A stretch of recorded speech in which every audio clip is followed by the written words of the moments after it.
wasn't born in Nairobi. So my life has always been on a movement. The type of an artist that I am is a more vibrant, if I can use that word, more experimental, and I just enjoy looking at the difference in different materials, either sometimes separating the materials, but also sometimes putting the materials together, just to see the kind of product I'll come out with.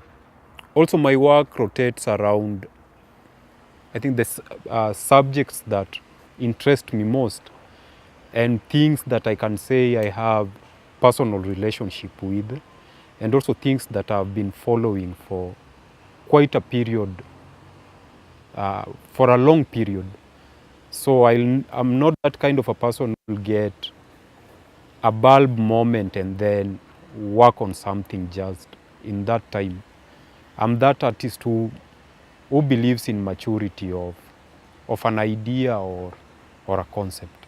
I'm interested in opposites.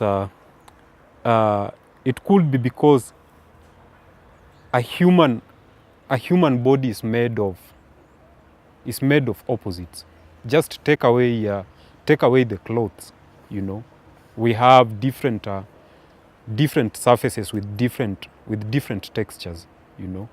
And to me, that's very very important. So a human body as a point of reference becomes something that is very important to me. For example, the feeling of the hair or of the head, no matter when the hair is short or long, you know, and the feeling of a forehead. Those are two different surfaces but existing on the same body. So the textures becomes also very very important in my work and in process. I became an artist quite a long time ago. It's only that at that time nobody could validate what I was doing. My first contact with creation was not drawing or painting. My first contact with material was, I can say, molding. Very basic, very natural. So all of us were making little televisions. You know, you make your television, put it somewhere. I mean, at that time it was just creating and creating and creating, you know. And so from that you could start seeing that some people are putting in more details, while others were not putting in details at all, you know. And so family friends would come and just, you know, like you touch a kid's head and you tell them, one day you'll be an artist. Cement in my work, I have a relationship with a long relationship with cement, and it goes back when I was in high school, in Form 2. My brother was working in construction, you know, not a professional construction. He was just, you could hire him. He does he's plaster your walls and that, you know, my elder brother. And so I needed money to make myself look good and just to, you know, to support myself. So during holidays, I could go and work with my brother. So he hired me to help him with mixing the concrete, because I was his like a manual guy, you know, that guy you could tell him, bring me that, mix cement, or bring me anything that, you know. So from there I interacted a little bit with construction at a certain scale, but then it wasn't the most comfortable. Now with all the constructions in Nairobi, you look at our construction now and you see a lot of gray when buildings or apartments are being constructed. And also our style of construction is changing, you know, so that we are living, we are going away from carved rocks from quarry to slabs, you know. So I think it's a new thing, and I also wanted just to bring these two elements in my new line of work. So maybe it's something that I just want to continue with it and see how it will grow. It's this experience of moving from my small village to a much bigger, more dynamic city space, and now hence the title, In Search of the Alternative Utopia, because what I've found in the city, I can't find it in the village. So the city has quenched my thirst to a certain level. You know, it has given me that, or it provides me with that utopian dream. But the worst thing with utopian dream is that you don't arrive. You are always going through layers and layers, searching for the perfect space, whether physical or emotional.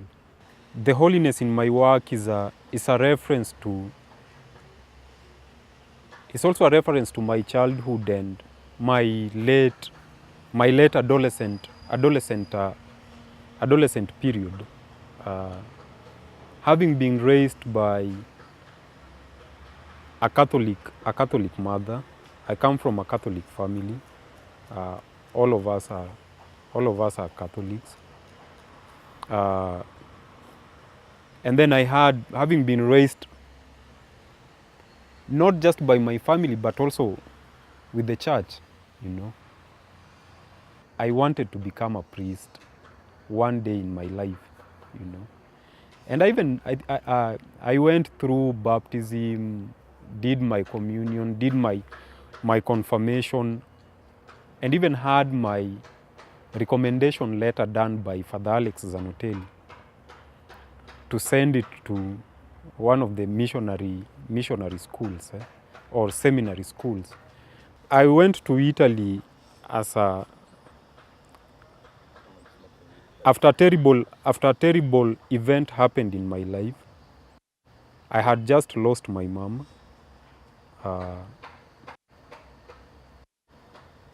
I did not know what to do with myself.